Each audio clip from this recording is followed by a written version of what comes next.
না, এবং ওই সময়টা আসলে এখানকার পারফরমেন্সটা ছিল ম্যারম্যারা, কারণ উইকেট ভালো ছিল না। বাংলাদেশ জিতলে আলোচনা হতো যে বিষয় নিয়ে, সেটা হচ্ছে বাংলাদেশ জিততে পেরেছে কারণ এখানে গামিনী ডি সিলভা ধান ক্ষেত বানিয়েছে। দিন বদলাইছে ভাই, এবং অস্ট্রেলিয়ার বিপক্ষে বাংলাদেশ লাস্ট ম্যাচে পরাজিত হলো। The way Bangladesh played unbelievable.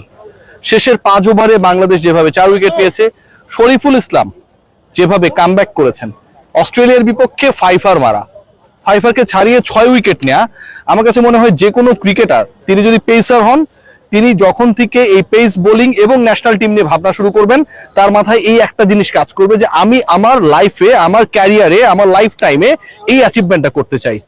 Shariful Islam সেটা করে দেখিয়েছে।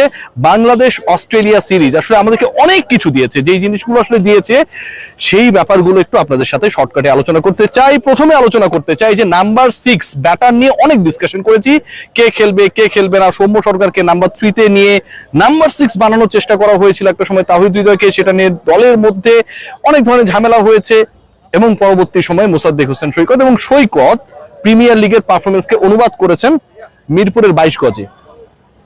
মোসাদ্দেক সৈকত আমার কাছে মনে হয় বাংলাদেশ অস্ট্রেলিয়া সিরিজের সবচেয়ে বড় পাওয়া। Mosaddek Saikat the way he batted, 157 run 3 ইনিংসে, 2টা 50, একটা 80+, এবং আরেকটা 50+, যে ইনিংস করে খেলেছেন, যেই সিচুয়েশনে খেলেছেন, অপরাজিত থেকেছেন, ফিনিশ করেছেন। বাংলাদেশের হয়ে এরকম একজন মিডল অর্ডার অথবা লোয়ার মিডলে কনসিস্টেন্ট পারফর্মারের দরকার ছিল। এখন মোসাদ্দেক সৈকতের যদি এই কামব্যাকের ডেবু আমরা বলতে পারি, সেটা যদি হতো ওয়েস্ট ইন্ডিজের এগেনস্টে, জিম্বাবুয়ের এগেনস্টে, কিংবা কোন একটা দুর্বল টিমের এগেনস্টে, কিছুটা হলেও কনফিউজ থাকতাম, সবাই কনফিউজ থাকতো যে মোসাদ্দেক সৈকত ভালো দলের বিপক্ষে কি করে, সেটাকে আগে আমরা বিবেচনা করি যে তিনি আসলে কতটুকু ভালো খেলবেন খারাপ খেলবেন। বাট মোসাদ্দেক করে দেখিয়েছেন অস্ট্রেলিয়ার বিপক্ষে। আবারও বললাম, যে কোনো দল যেভাবে আপনি ট্রিট করেন না কেন, অস্ট্রেলিয়াকে আপনাকে ডানে অথবা বামে আলাদা করে রাখতে হবে, এবং সেই কাজটা করেছেন মোসাদ্দেক হোসেন সৈকত। তার কামব্যাক বাংলাদেশ দলের জন্য মোসাদ্দেক যতটুকু উপকৃত হয়েছে, আমার কাছে মনে হয় team Tigers before the 2027 world cup অনেক অনেক বেশি উপকৃত হয়েছে। সেকেন্ড প্রাপ্তির জায়গা হচ্ছে শরীফুল ইসলাম। দেখুন, শরীফুল সাচ আ বোলার, আমার কাছে মনে হয় most unluckiest player of the national team.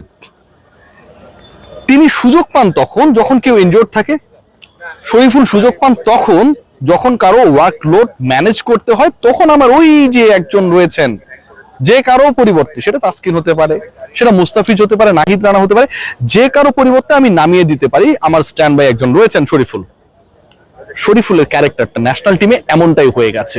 আমি কাউকে ব্লেম করছি না, Bangladesh test bowling unit, Bangladesh pace bowling unit, সেটা অন্য 2 ফরম্যাটে হোক, যেভাবে হোক না কেন, খুবই প্রেজেবল কাজ করছে।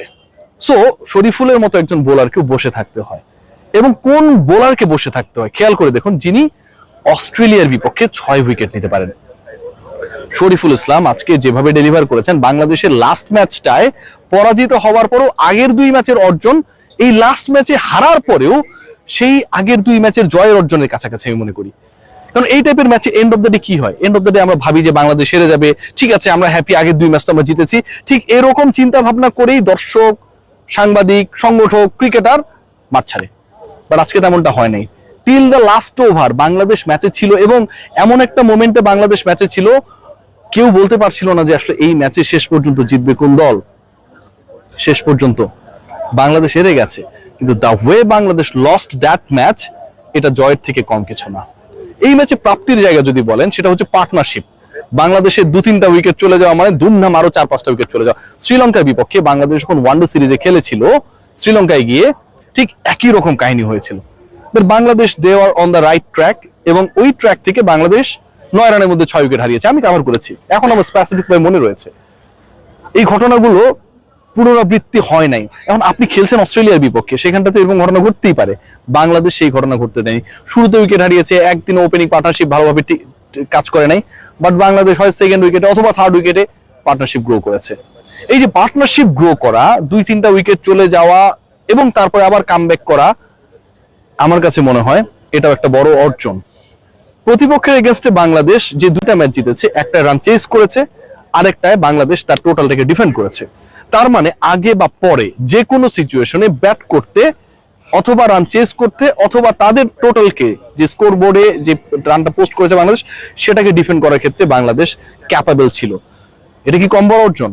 বলতে হবে ভাই মেহেদী হাসান মিরাজের কথা। সেই দিনের সেই ম্যাচটা, ওই ম্যাচেও কিন্তু একটা হারু হারু ভাব ছিল যে বাংলাদেশের পর্যন্ত হেরে যেতে পারে, আরেকটা উইকেটে পতন হলে কি হতে পারে। মিরাজ তখন মাথায় ব্যথা পেলেন, ঠিক মাঠের এই জায়গাটাতে, এর আশপাশের জায়গাটাতে তিনি বমি করলেন, শেষ পর্যন্ত খেলতে পারবেন কিনা তিনি উঠে দাঁড়ালেন, ছক্কা মেরে দলকে জেতালেন। আজকের ম্যাচে খেলতে পারেন নাই, কিন্তু সেদিন যেভাবে খেলেছেন, বাংলাদেশের উইনিং শটটা ছক্কা হিসেবে ক্যাপ্টেন যখন মেরেছেন, সিরিজ জয়ের ক্ষেত্রে তার এই রোলকে ছোট করার কোনো সুযোগ নেই। What about Towhid Hridoy? বাংলাদেশের এই মুহূর্তের, ওয়ার্ল্ডের এই মুহূর্তে সবচেয়ে কনসিস্টেন্ট ব্যাটারদের একজন। অস্ট্রেলিয়ার বিপক্ষে এই সিরিজে তার প্রতি প্রত্যাশা ছিল sky high, and he did exactly what were our expectations. According to our expectations, Towhid Hridoy he clicked. এবং তাওহিদ হৃদয় 33-40, আজকে 80+ 100 এর একটা সুযোগ থাকার পরেও তিনি দলের স্বার্থকে প্রাধান্য দিলেন, চেষ্টা করেছেন সেটা হচ্ছে দলের রানটা বাড়ানোর। পার্সোনালি কি হচ্ছে না হচ্ছে সেটা দেখার সুযোগ নেই। এই তাওহিদ হৃদয়, তিনি তো গাড়ি পাবেন। এবং তাওহিদ হৃদয়কে যিনি জন্ম দিয়েছেন, হৃদয়ের মা গর্ভধারিণী, এই গাড়িতে প্রথম চড়ার, ঘোরার এবং এই গাড়িটা পার্সোনাল করে নেয়ার অধিকারটা আন্টিরই বেশি। হৃদয় সেই কথাটাই জানিয়েছেন, এই গাড়িটা তার মায়ের জন্য। অনেক অনেক দোয়া আন্টির জন্য, হৃদয়ের জন্য, তিনি যেন আরো আরো অনেক বেশি পারফর্ম করতে পারেন। সো ওভারঅল বাংলাদেশের নাহিদ রানা, বাংলাদেশের মুসাদ্দেক সৈকত, বাংলাদেশের নাজমুল শান্ত দুটো ভালো ইনিংস, তাওহিদ হৃদয়ের কনসিস্টেন্সি, শরীফুল ইসলামের এসেই জয় করা, তাসকিন আহমেদের এভরিডে ফার্স্ট ওভারে উইকেট নেয়া, মুস্তাফিজুর রহমানের মোমেন্টাম ক্রিয়েশন, এই সিরিজে বাংলাদেশ যা অর্জন করেছে গত 10 বছরে ওয়ানডেতে কোনো পার্টিকুলার সিরিজে এত বড় অর্জন করেনি। আর সবচেয়ে বড় অর্জনের নাম কি জানেন? আমার পেছনে ঢাকা উইকেট। অনেকটা উইকেটের ধরনটা হচ্ছে ইংল্যান্ড অস্ট্রেলিয়ার মতোই।